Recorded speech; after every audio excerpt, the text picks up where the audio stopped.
8:07 on WMAL, where Washington comes to talk. Coming up at 8:35 this morning, we'll be joined by Larry Kudlow. It's Brian Wilson alongside Larry O'Connor. Andrew McCarthy joins us now. His brand new book, I believe it launches today, Faithless Execution, Building the Political Case for Obama's Impeachment, is available now at Amazon and at andrewcmccarthy.com. Thanks for joining us, Mr. McCarthy.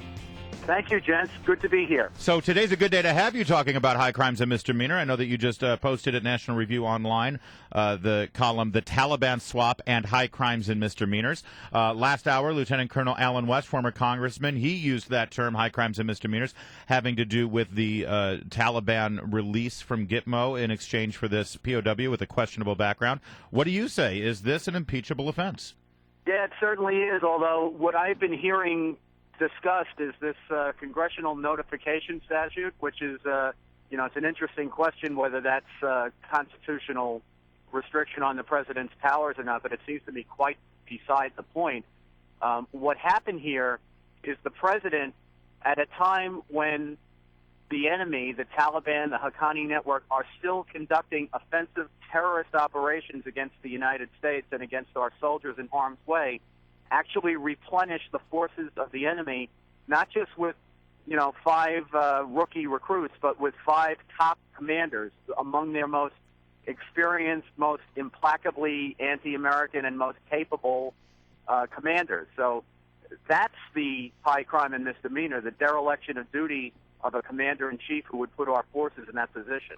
So now you again, the title of your book, Faithless Execution, Building the Political Case for Obama's Impeachment. And impeachment is a political act by a political body. What are the political ramifications of actually carrying this forward? Well, the reason for highlighting the term the political case for Obama's impeachment is that there's 2 aspects of impeachment. There's a legal aspect and a political one. The legal aspect is you have to be able to prove that high crimes and misdemeanors have been committed. And once you understand what the framers meant by high crimes and misdemeanors, which are the political wrongs of public officials in whom a high amount of public trust has been endowed, and that it's not really a concept of violating penal statutes, but more like, the military code of justice's dereliction of duty, conduct unbecoming, that sort of thing.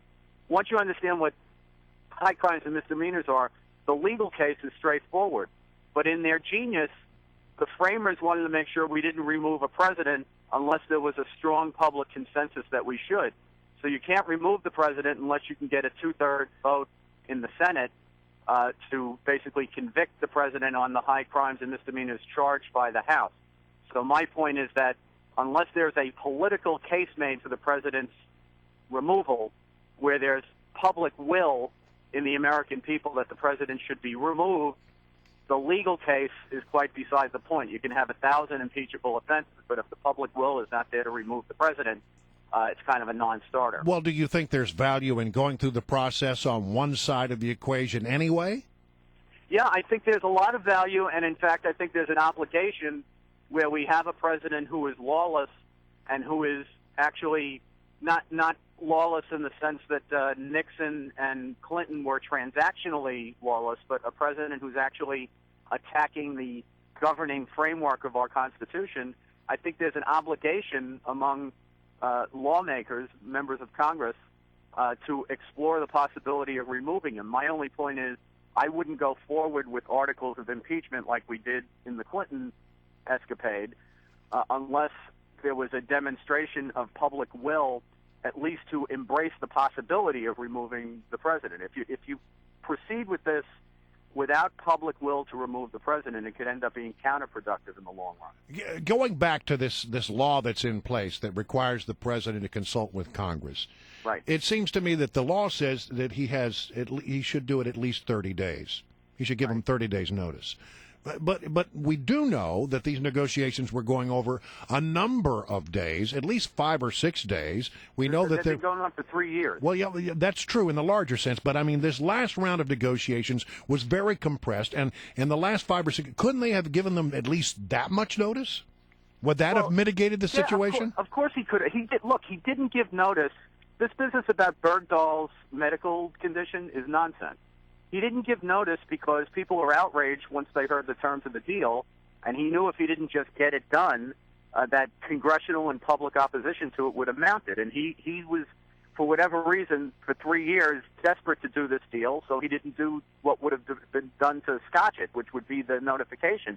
But what I'm saying is that the president has almost plenary authority over the disposition of enemy combatants, and he has significant constitutional authority over the conduct of international affairs with other countries.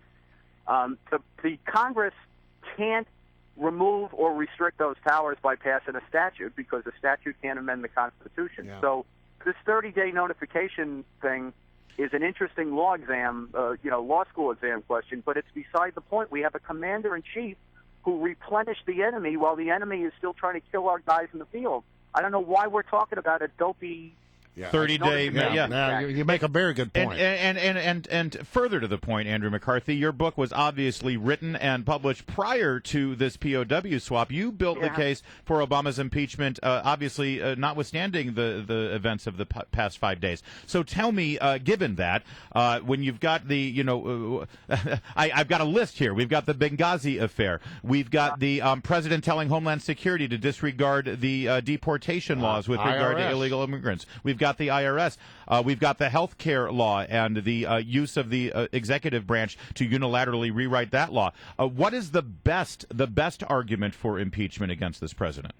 Well, I think it's twofold. The most compelling point in terms of the attack on the structure of the Constitution is that when a president is lawless, and the lawlessness is done for the purpose of accumulating power in the executive branch, the reason the framers were so adamant in structuring a constitution that divided powers, so we have separation of constitutional authorities, was because they understood that the concentration of all government power in one actor was the road to tyranny, and that was what they were trying to prevent. So that's the road that we're headed on, and that's why that's so important. And it's also incontestable. Nobody could, with a straight face, argue that President Obama doesn't pervasively violate federal law.